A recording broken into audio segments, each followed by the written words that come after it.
아주 먼 옛날 하늘에는 천하궁이라는 아름답고 신비로운 성이 있었고 땅속 깊은 곳에는 지하궁이라는 조용하고 은밀한 궁전이 있었습니다. 하늘의 천하궁에는 천대목신이라는 강력한 신이 살고 있었고 땅속의 지하궁에는 지탈부인이라는 지혜로운 여신이 살고 있었습니다. 서로 다른 세상에 살고 있던 두 신선은 어느 날 운명처럼 만나게 되었고 그 순간부터 서로에게 깊이 끌리며 사랑에 빠지게 되었습니다. 서로에게 강하게 이끌린 두 신은 결국 결혼을 하게 되었어요. 그러나 하늘궁과 지하궁 중 어디에서도 만족할 만한 거처를 찾지 못한 새내기 부부는 하늘과 지하를 떠나 인간들의 아름다운 땅, 황산들이라는 곳으로 내려와 함께 살기로 결심했습니다. 황산들의 평화로운 자연은 이 특별한 부부를 품어주며 행복한 시간을 선물해 주었고 천대목신과 지탈부인은 매일매일 서로를 더욱 깊이 사랑하게 되었습니다. 그렇게 행복한 시간이 흐른 어느 날 천대목신과 지탈부인은 아주 특별한 아들을 낳게 되었습니다. 두 부부는 아이의 이름을 황산들에서 태어났다고 하여 황우양이라고 지었고 이 아기는 남다른 기운을 뿜어내며 부모님의 가장 큰 자랑이 되었습니다. 황우양은 첫돌이 되기 전에 혼자서 조심스럽게 걸어다니기 시작했고 3살이 되자 세상의 모든 말을 이해하며 말을 아주 잘하게 되었습니다. 그리고 5살이 되자 모든 글자를 읽고 쓸 수 있게 되었고 7살이 되자 나무와 돌, 흙을 가지고 멋진 집을 지을 수 있는 솜씨를 갖게 되었습니다. 황우양의 손끝에서 만들어진 집들은 마치 꿈속에서 본 듯한 아름다움을 지니고 있어서 가장 뛰어난 목수들도 그의 작품을 보고 놀라움을 감추지 못했습니다.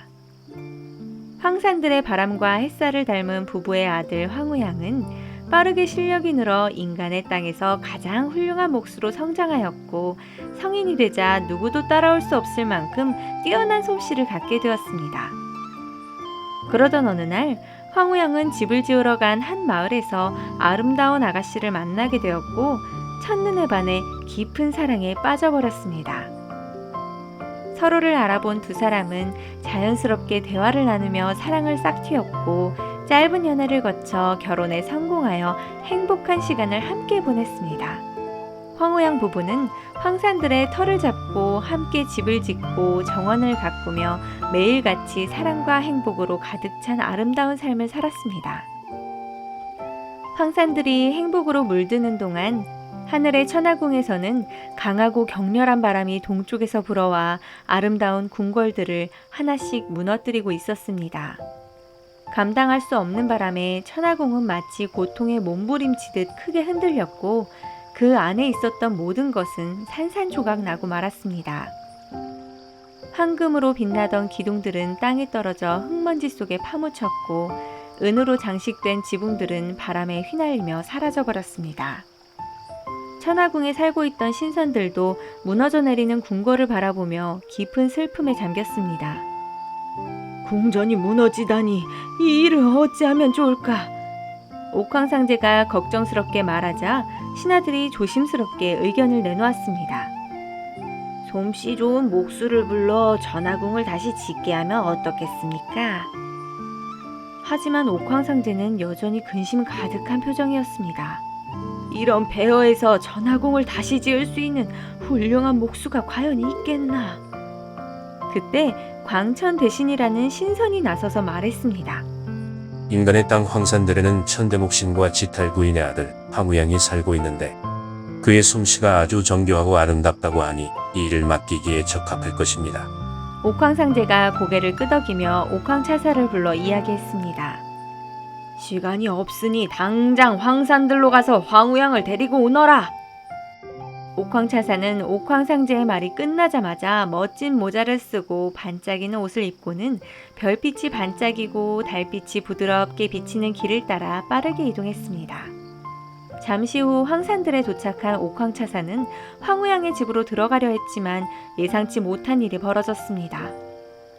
옥황차사의 방문을 미리 알고 있었던 집안의 여러 신들이 나와 문을 막고 있었던 것입니다.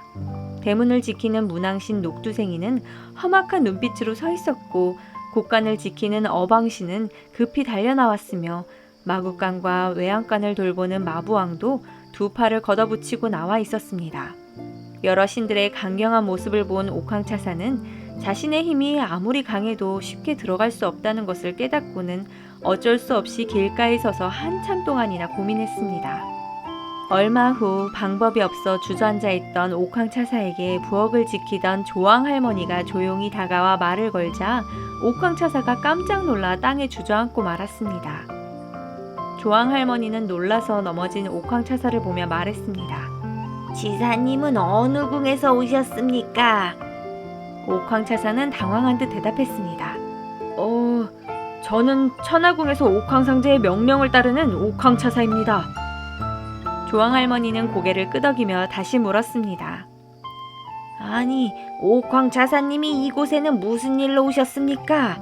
옥황차사는 흐르는 시간에 마음이 급해져 불안한 얼굴로 대답했습니다.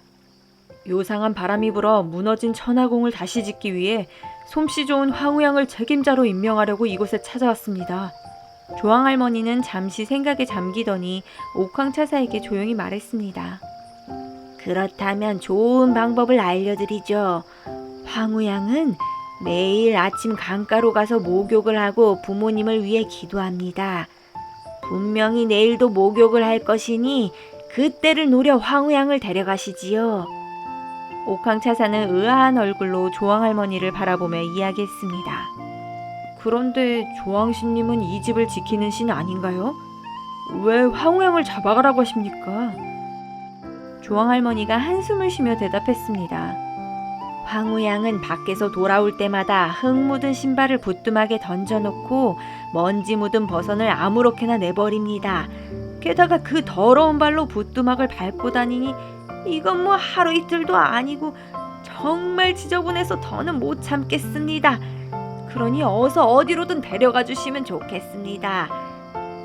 조왕 할머니의 말을 들은 옥황차사는 돌담 밑에 숨어 아침이 오기를 기다렸습니다.